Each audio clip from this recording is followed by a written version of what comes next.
بسم الله الرحمن الرحيم نحمده ونصلي على رسوله الكريم أما بعد قال الله تبارك وتعالى في كلامه المجيد والفرقان الحميد فأعوذ بالله من الشيطان الرجيم بسم الله الرحمن الرحيم وقل جاء الحق وزهق الباطل إن الباطل كان زهوقا صدق الله العظيم وصدق رسوله النبي الكريم جب وقت پڑا تھا گلشن پر ہم سے ہی لہو کا دان لیا، میرے ہی لہو کے چھینٹوں سے ہولی بھی منائی لوگوں نے، پھر بھی کہتے ہیں ہم سے یہ اہل چمن، یہ چمن ہے ہمارا تمہارا نہیں۔ ہم پہ الزام بغاوت کا لگانے والوں، ٹھنڈا کیوں نہیں نارمل لاتا، ہم پہ الزام بغاوت کا لگانے والوں، بے وفا کون ہے اجداد سے پوچھا ہوتا، کتنے جاباز سپوتوں نے دیا اپنا لہو، وطن پاک کی بنیاد سے پوچھا ہوتا۔ قابل قدر بزرگان دین، حاضرین مجلس اور نوجوان ساتھیوں، ہندوستان کی تاریخ میں آج کی تاریخ اور آج کا دن بہت ہی خوشیوں بھرا ہوا دن ہے، کیونکہ یہی وہ تاریخ اور مہینہ ہے جس دن ہمارا یہ پیارا ملک انگریزی سامراج کے شکنجوں سے آزاد ہوا اور ہندوستانیوں کو آزاد فضاؤں میں سانس لینے کا موقع میسر ہوا۔ بہرحال آزادی کے بعد پھر 26 جنوری کے دن اس ملک کا قانون اور سنویدھان لاگو ہوا۔ یہ اور بات ہے کہ جب سے یہ قانون بنا ہے، جمہوریت لاگو ہوئی ہے، جمہوریت کے سوداگروں نے بارہا اس کا سودا کیا اور آج بھی سودا ہو رہا ہے، اور جمہوریت کا قتل کیا جا رہا ہے۔ بہرحال یہ مہینہ اور یہ تاریخ ہمارے لیے بڑی اہمیت کا حامل ہے، اور ایسے دور اور ماحول میں، جس ماحول میں ہم جی رہے ہیں، نفرت اور دشمنی کے اس ماحول میں، ہمارے لیے اور اہمیت کا حامل ہے کہ ہم اس تاریخ کے مناسبت سے اپنے معاشرے کو، اپنے نوجوانوں کو تعلیم اور تاریخ سے دور غفلت کی چادر اوڑھے ہوئے نوجوان نسلوں کو یہ بتائیں، ان کے کان کے روشن دانوں سے دل کے نہا خانوں میں یہ بات پہنچائیں کہ یہ ملک ہمارا ہے جتنا اوروں کا ہے۔ اس ملک کے اندر اس کی آزادی کے لیے قربانیاں ہم نے سب سے زیادہ دی ہیں، جتنا کہ غیروں کا پسینہ بھی نہیں بہا ہے۔ لیکن افسوس کی بات یہ ہے، آج صہیونی ذہن رکھنے والے کچھ طاقتیں اس ملک کی تاریخ سے ہماری تاریخ کو کھرچ کر مٹانا چاہتی ہیں، اور اس تاریخ کو مٹا کر ہماری نوجوان نسلوں کو یہ باور اور یہ یقین کرانا چاہتی ہیں کہ یہ ملک صرف انہی کا ہے، اور اس ملک کو آزاد کرنے میں صرف انہی کا کردار رہا ہے، ہمارا کچھ نہیں رہا ہے۔ اسی لیے ملک کے تمام ایسے نقوش اور نشانات کو اور تاریخ کے اوراق سے ہمارے اسلاف کے کارناموں کو مٹانے کی کوششیں ہو رہی ہیں،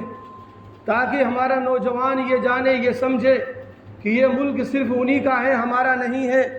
اور اس ملک میں ہمارا وجود ان کا مرہون منت ہے، ان کا احسان ہے کہ وہ ہمیں اس ملک میں رہنے دے رہے ہیں۔ یہ یقین اور باور کرانے کی کوشش کی جا رہی ہے۔ عزیز ساتھیوں اور نوجوانوں، آپ جانتے ہیں حق و باطل کا معرکہ روز اول سے رہا ہے۔ جب سے یہ دنیا بنی ہے، بنی نو انسان اس دنیا میں وجود میں آیا جب سے حق و باطل کا معرکہ رہا ہے،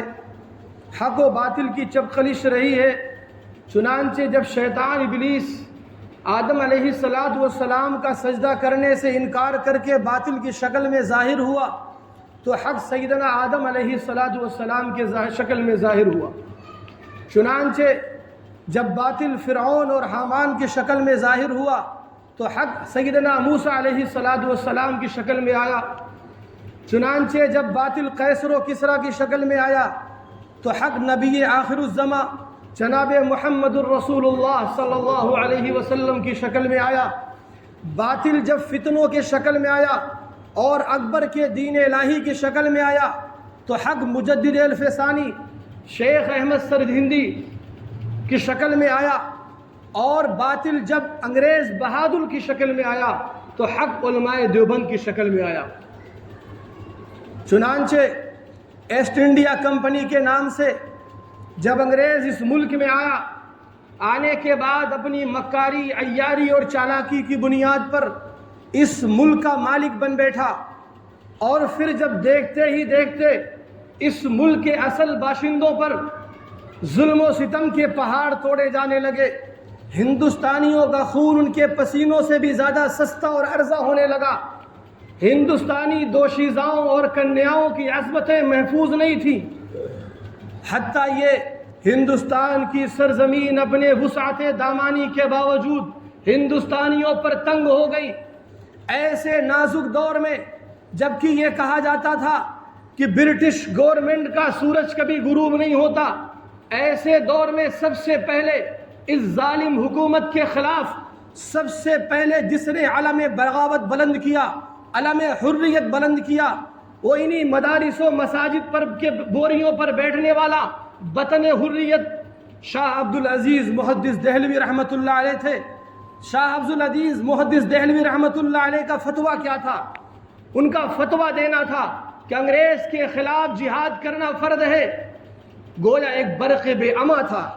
جو انگریزوں کے نخل تمنا پڑ پڑی اور ان کی چونوں کو ہلا دیا، کیونکہ اس فتوے کے بعد ہندوستان کے چپے چپے میں جنگ آزادی کے حوصلے بلند ہونے لگے، آزادی کے نعرے بلند ہونے لگے، اور جگہ جگہ حوصلوں نے انگڑائیاں لینی شروع کر دی۔ چنانچہ ایک لمبی تاریخ ہے، ایک مارکہ ہوتا ہے 1857 کا غدر ہوا، 1857 کی جنگ آزادی ہوئی۔ 1857 کی جنگ آزادی میں دو محاذ بنائے گئے، ایک محاذ شاملی پر جس کی قیادت حضرت مولانا جعفر تھانیسری رحمۃ اللہ علیہ کے ہاتھ میں تھی، دوسرا محاذ امبالہ کے میدان میں جس کی قیادت حاجی امداد اللہ مہاجر مکی کے ہاتھ میں تھی۔ اسی جنگ میں حافظ دامن، شیخ الشیوخ، تمام علماء کے شیوخ وہ شہید و زخمی ہوئے، بڑے بڑے علماء شہید و زخمی ہوئے۔ تقریباً 5,000 مسلمانوں نے اسی 1857 کی جنگ آزادی میں جام شہادت نوش کیا، جس میں صرف 3,000 علماء کرام تھے۔ بہرحال 1857 کی جنگ آزادی کے بعد جب اپنوں کی غداری اور کچھ اسباب اور وسائل کی کمی کی بنیاد پر ناکامی ہوتی ہے، اور پھر بھی اس جنگ اور غدر کی وجہ سے انگریز بہادر کے حکومت کی بنیادیں ہل چکی ہوتی ہے، چنانچہ اس وقت کے وائسرائے برطانیہ نے اپنے ہندوستانی مشیروں کو طلب کیا اور ان سے پوچھا، بتاؤ ہندوستان میں ہماری حکومت کو جو خطرات لاحق ہیں اور یہ ہماری حکومت جو خطرے میں آ گئی ہے یہ کیسے قائم رہ سکتی ہے، اس کی کیا تدبیر ہے؟ اس وقت کے سب سے بڑے سیاستداں ڈاکٹر ولیم یور، جو انگریز کا سب سے بڑا سیاستداں تھا، وہ اپنی تاریخ میں لکھتا ہے، اس نے جو رپورٹ پیش کی اس وقت کے وائسرائے برطانیوں کو، وہ لکھتا ہے اس ملک کے اندر سب سے زیادہ بیدار قوم مسلمان ہے، اور اس بغاوت میں سب سے زیادہ پیش مسلمان قوم ہے، لہذا مسلمانوں میں ایک جذبہ ہے، جذبہ جہاد اور شہادت کا جذبہ، جب تک یہ جذبہ ان کے اندر سے ختم نہیں ہوگا جب تک ہماری حکومت ہندوستان میں محفوظ نہیں ہو سکتی۔ لیکن اس سے پہلے ایک اور چیز ہے جس کا ختم ہونا ضروری ہے، جہاں سے یہ جذبہ انہیں ملتا ہے وہ ہے علماء اور قرآن۔ چنانچہ انگریز مورخ مسٹر ایڈورڈ ٹامسن اپنی یادداشت میں لکھتا ہے، وہ کہتا ہے 1861 میں تقریباً 4 لاکھ قرآن کریم کے نسخے انگریز بدبخت نے جلا دیے۔ اس کے بعد ٹامسن لکھتا ہے کہ 1864 سے لے کر 1867 تک انگریزوں نے علماء کو ختم کرنے کا ارادہ کیا۔ ٹامسن لکھتا ہے ایک دن میں ہندوستان کی تاریخ میں یہ 4 سال ہندوستان کی تاریخ کے بڑے المناک سال ہیں، بڑے غمناک سال ہیں، کیونکہ ان 3 سالوں میں 1864 سے لے کے 67 تک انگریزوں نے 14,000 علماء کو تختے دار پر لٹکا دیا۔ مسٹر ایڈورڈ ٹامسن لکھتا ہے کہ چاندنی چوک سے لے کر خیبر تک کوئی درخت باقی نہیں تھا جس پر علماء کی گردنیں نہ لٹک رہی ہو۔ ٹامسن کہتا ہے علماء کو تندوروں میں ڈال دیا گیا، سوروں کے کھالوں میں بھر کر کے جلتے ہوئے تندوروں میں ڈال دیا جاتا۔ ٹامسن کہتا ہے علماء کو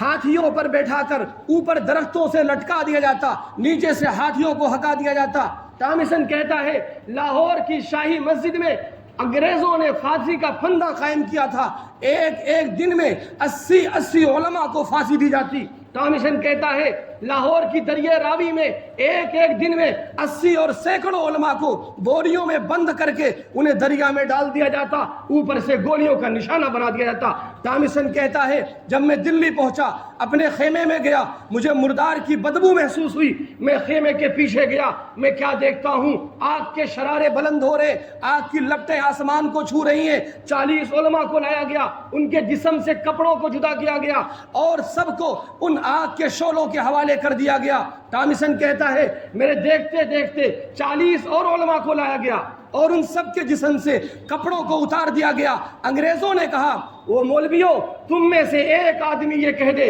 1857 کی جنگ میں ہم میں سے کوئی شریک نہیں تھا، سب تو چھوڑ دیے جاؤ گے۔ ٹامسن کہتا ہے میرے پیدا کرنے والے کی قسم کوئی بھی عالم ان میں ایسا نہیں تھا، سب کے سب پک گئے مگر کسی نے انگریزوں کے سامنے گردن نہیں جھکائی۔ میرے بھائیو، بزرگوں، دوستو، یہ ہے ہمارے اسلاف کی تاریخ اور یہ ہے وہ کردار جس کردار کو ختم کرنے کی کوشش کی جا رہی ہے، اور اس پر ظلم یہ ہے کہ ہم اپنی تاریخ کو پڑھنا نہیں چاہتے، ہم اپنے اسلاف کو جاننا نہیں چاہتے۔ آج دشمن، ملک کے دشمن طاقتیں یہ ہمیں باور کرانا چاہتی ہیں یہ ملک ان کا ہے، ہمارا وجود ان کا احسان ہے، یہ ملک ان کا ہے۔ تو یاد رکھنا یہ ملک جتنا ان کا ہے اس سے زیادہ ہمارا بھی ہے، کیونکہ اس ملک کی مٹی میں ان کے پسینوں سے زیادہ ہمارا لہو ہے۔ میرے بھائیوں، اسی تاریخ کا اسی سلسلے کی ایک کڑی ہے بطل حریت، تحریک ریشمی رومال کے بانی، اسیر مالٹا، حضرت مولانا شیخ الہند محمود الحسن دیوبندی رحمۃ اللہ علیہ، ان کے شاگرد رشید مولانا حسین احمد مدنی۔ میں آپ کو اس تاریخ کی چند جھلکیاں دکھانا چاہتا ہوں تاکہ آپ بھی فخر سے اس سرزمین پر رہیں اور بتائیں یہ ملک ہمارا بھی ہے جتنا تمہارا ہے۔ چنانچہ مولانا شیخ الاسلام حسین احمد مدنی کو ان کے ایک فتوے کے جرم میں دیکھتے ہی گولی مار دیے جانے کا حکم اور آرڈر ہو چکا۔ انگریز بہادر نے آرڈر دے دیا حسین احمد مدنی نے جہاں نظر آئے اسے گولی مار دیے جانا۔ چنانچہ خلافت کانفرنس قائم کی گئی کراچی کے اندر تحریک قائم ہوئی، آزادی کے لیے ایک تحریک چلی خلافت کانفرنس کی۔ چنانچہ اس میں صدر مولانا حسین احمد مدنی کو منتخب کیا گیا۔ انگریز بہادر نے چاروں طرف سے توپ اور تپنگوں کو لگا دیا، اپنے لاؤ لشکر کو لگا دیا کہ اگر حسین احمد مدنی آتا ہے اسے گولیوں سے توپوں سے اڑا دینا۔ لوگ پریشان تھے، ہو سکتا ہے حسین احمد نہ آئے، لیکن اس مرد مجاہد کو دیکھ کر جب وہ کفن سر پر باندھ کر اسٹیج پر آتا ہے، اور آتا ہی نہیں ہے بلکہ انگریز کو اس کے توپ اور گولوں کو بلبل سے تشبیہ دیتے ہوئے شعر پڑھتا ہے، لیے پھرتی ہے بلبل چونچ میں گل،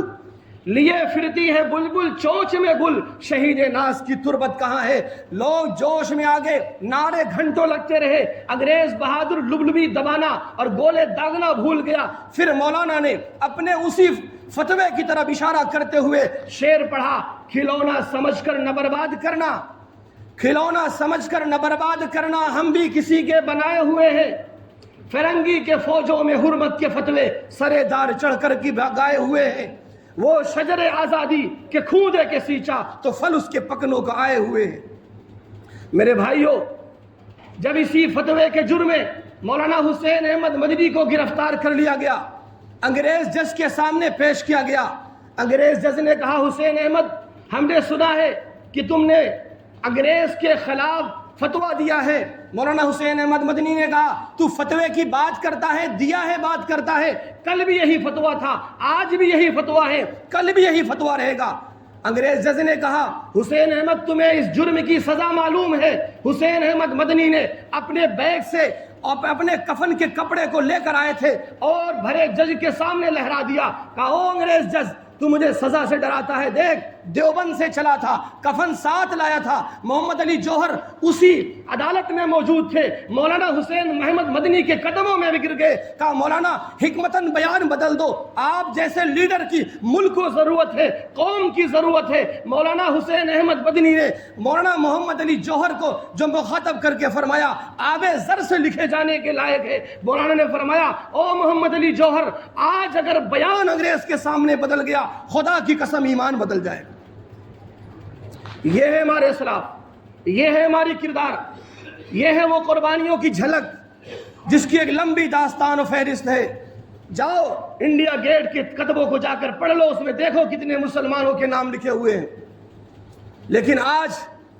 ہمارے ملک کی کچھ عناصر ایسے ہیں، کچھ باطل طاقتیں، ملک دشمن طاقتیں ایسی ہیں جن کو آج یہ مدارس، یہ مولوی اور یہ مساجد ان کے آنکھوں میں کھٹک رہے ہیں، جن پر الزام لگایا جاتا ہے دہشت گردی کا۔ تو میں انہیں بتا دینا چاہتا ہوں، یہ ملک اور یہ مدارس یہاں سے دہشت گرد نہیں، یہاں سے آتنکواد نہیں، یہاں سے سرخیل آزادی ابوالکلام آزاد پیدا ہوتے ہیں، یہاں سے دہشت گرد نہیں missile man APJ Abdul Kalam پیدا ہوتے ہیں، یہاں سے دہشت گرد نہیں مجاہد ملت حفظ الرحمان سیوہاروی پیدا ہوتے ہیں، یہاں سے دہشت گرد نہیں حسین احمد مدنی اور محمود الحسن دیوبندی پیدا ہوتے ہیں، یہاں سے دہشت گرد نہیں محمد علی جوہر جیسے سپوت پیدا ہوتے ہیں۔ لیکن ہاں، آج جو تم وطن پر سانپ بن کر بیٹھ گئے ہو، ہر طرف سے لوگوں کو ڈستے پھر رہے ہو، یاد رکھو یہ ملک ہمارا بھی ہے، ہم نے اس ملک کو سنوارا ہے۔ کنیا کماری سے کشمیر تک اور ڈھاکہ سے بنگلہ دیش تک، ڈھاکہ سے کابل تک، ہم نے اس ملک کو اکھنڈ بھارت بنایا تھا اور اس پر حکومت کی تھی۔ اس ملک کو لال قلعہ کی عظمت ہم نے دیا ہے، قطب مینار کی بلندی ہم نے دی ہے، تاج محل کے حسن و جمال سے ہم نے سنوارا ہے، 100 بار سنوارا ہے ہم نے اس ملک کے گئے ہوئے برہم کو، 100 بار سنوارا ہے ہم نے اس ملک کے گئے ہوئے برہم کو۔ یہ اہل جنوب بتائیں گے کیا ہم نے دیا ہے عالم کو۔ اس لیے میرے دوستو، نوجوان ساتھیوں، آج ضرورت ہے جب یہ ایام آئے، تاریخ ہند کے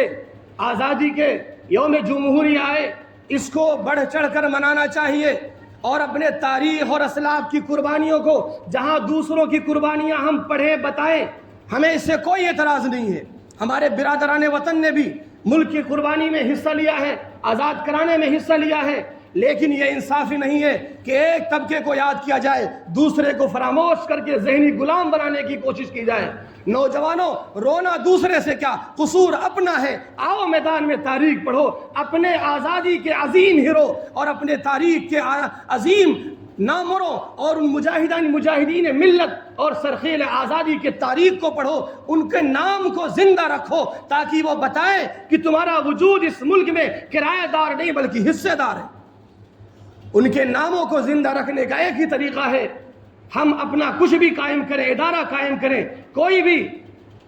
دکان بنائیں، کوئی بھی تنظیم قائم کریں، مسجدیں مدارس قائم کریں، اسکول بنائیں، تو اپنے مجاہدین آزادی کے نام پر قائم کریں، ان کے نام کو روشن اور زندہ رکھیں تاکہ چپا چپا یہ گواہی دے یہ ملک ہمارا ہے اور ہم اس ملک کے محافظ ہیں۔ اللہ رب العزت ہمیں بھی، آپ سب کو بھی ان تمام باتوں کو یاد رکھنے کی توفیق عطا فرمائے۔